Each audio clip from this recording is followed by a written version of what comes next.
Magazine. Welcome to the second installment of the Mo Show.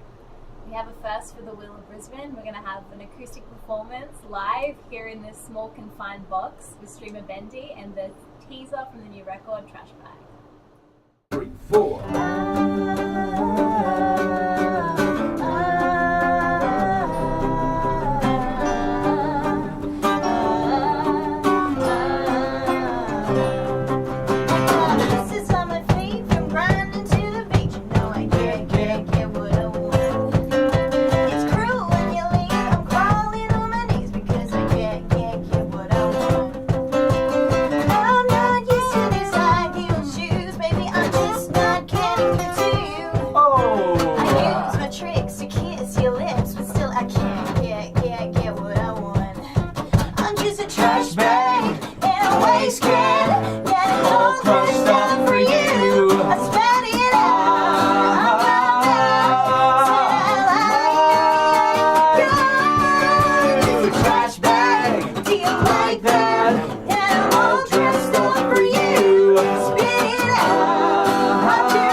Get it all crushed up for you. I spat it out of my mouth. Said I like you.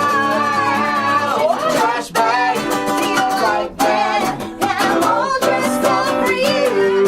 Spit it out like you know. I don't like you. Oh, oh, oh, oh, oh, oh, oh.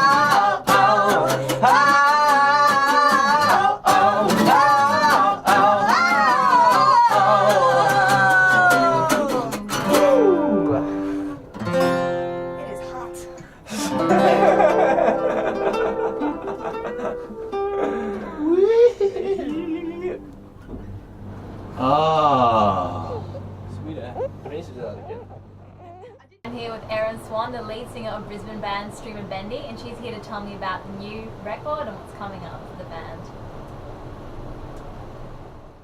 So first question, kind of curious about the name. Where did Streamer Bendy come from? Streamer Bendy was the name of my imaginary friend when I was a kid. So I was probably a little bit of a weird child. But I used to kind of like look in the mirror and I would see this girl with like ribbons or streamers in her hair or something, and I called her Streamer Bendy, so my mother says, and then I would blame things on Streamer Bendy, so if I got in trouble for things, it would be her fault. Right, okay, and how about the band? Because I know you're all doing your own thing, individual projects, and you and Maddie started Streamer Bendy. Yes. How did the rest of the guys come together? It was kind of a series of unfortunate that turned fortunate events, because it was a kind of a couple of people playing in the Veronicas, another Brisbane band, a couple of people that were playing. James came from a band called Gallant, and we were all kind of mates, living in a house for a couple of years, all in a whole heap of different bands in Brisbane. Woody was in a band called Westminster Abbey, Damon was in another band, I was in another band, so we'd all been friends for a really long time. It was kind of like we were all just best friends, and we all came together, and everybody kind of like came in at different points as well. So it was, by the time we got the perfect lineup for the band, the project's been around for a while, but we just knew it was perfect because we were all best mates, which was exciting. And then when we went to record the record, we lived in like a hostel for a few months in like a room not much bigger than this, and we were doing that, like sleeping every night in that scenario, and we didn't have one fight in like 3 months. So I guess that's what happens when you're... Yeah, exactly, when you're in a band with friends. It's good. So the EP, what's the process of recording that been like? Because I know you've been split between a few places recording it. So we did an EP, and now we've done a record which has 13 songs on it, and the process was amazing. We were in Stockholm in Sweden for 3 months, and I've kind of done a few. The album is a combination of songs that Matt and I had written, and then some that I'd written with some of the other boys when Matt was in a different band. And there were a whole heap of demos that were around for a while, and then we just picked the best ones out of like 50, and then we went to Sweden and we did the record. Yeah, it was an incredible experience. We got to work with some amazing producers, some absolutely amazing people that have worked with other amazing people in Europe, and yeah, the record really sounds kind of like a combination of that European kind of Robin-y production sound and No Doubt, and then something probably a bit more poppier, I guess, like Katy Perry. So what's the difference, do you think, in terms of recording in, say, Brisbane or Stockholm or Sydney, and what do you prefer? Well, I've done a few trips to Europe to write and a few trips to America. I think it's really cool stepping out of your comfort zone and going to a different city, because you just get inspired by being in a different place.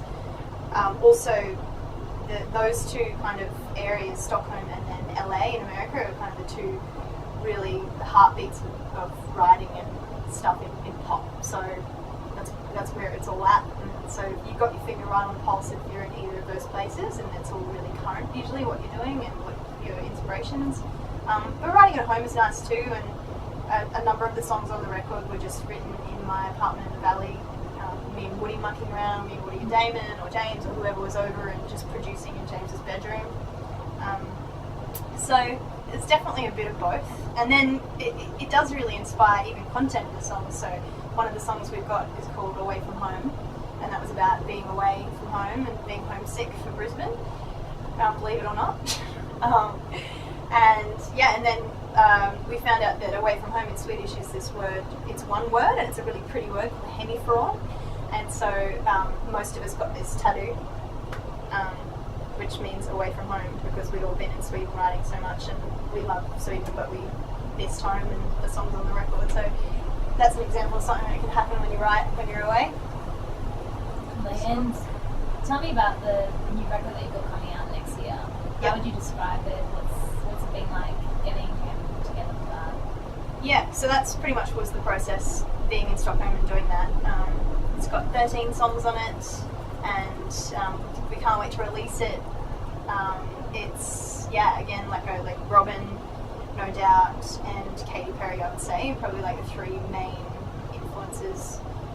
No Doubt, I say, because I guess there's a similarity. I'm a front girl, and we're a bit, kind of all have like rock roots to what we do, but we write pop. So it's like, it's pop rock, but it's pretty pop. It's got that European pop about it, but it's all about fun, and the whole record's basically about partying and having a good time, and that's because we're a group of 6 friends who are all best mates and love to get out and do fun stuff. And I think it is probably the kind of record you put on before you head out for a night out to get G'd up and excited. Party night. Do you like having that little bit of familiarity when you're performing in terms of, Yeah. here compared to anywhere else? I do. I think it's always nice. It's always a bit more nerve-wracking to play to your friends as opposed to somewhere where you don't know anybody. Even if it's like, I always thought it was easier, like some of the other bands I've been in, we've done like some big supports and played to, like 8,000 people and even more, 15,000 people, and sometimes that's easier than playing to 100 of your best friends. But it's always awesome, and everybody's so supportive. So the song that you just played, Trash Bag, is that a teaser off the new record? Yeah, it is. It's pretty much a teaser.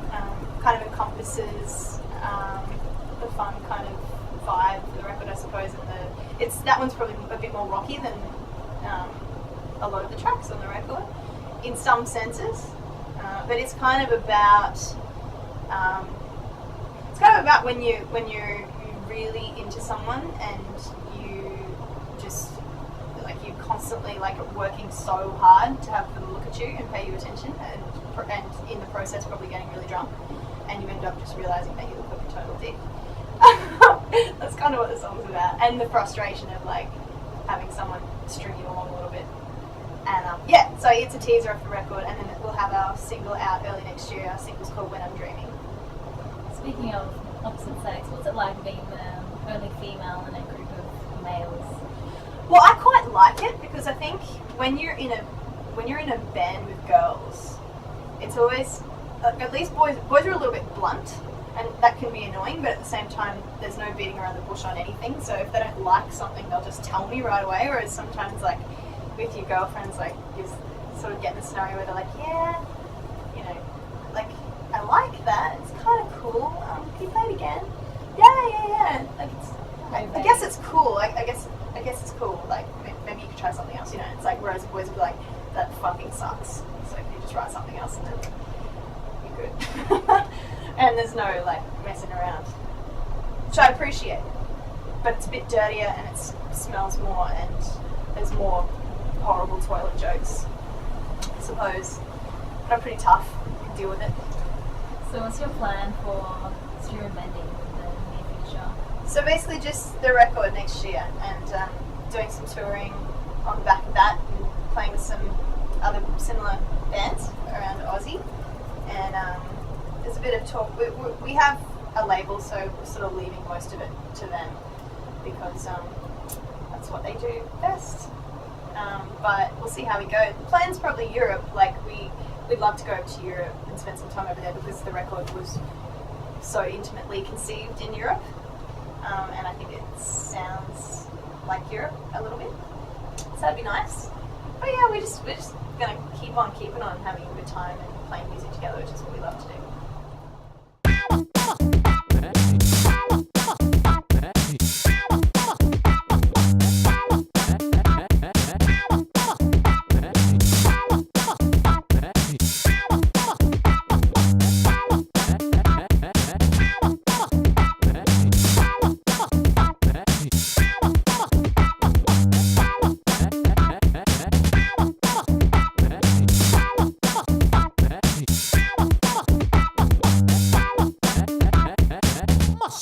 Magazine.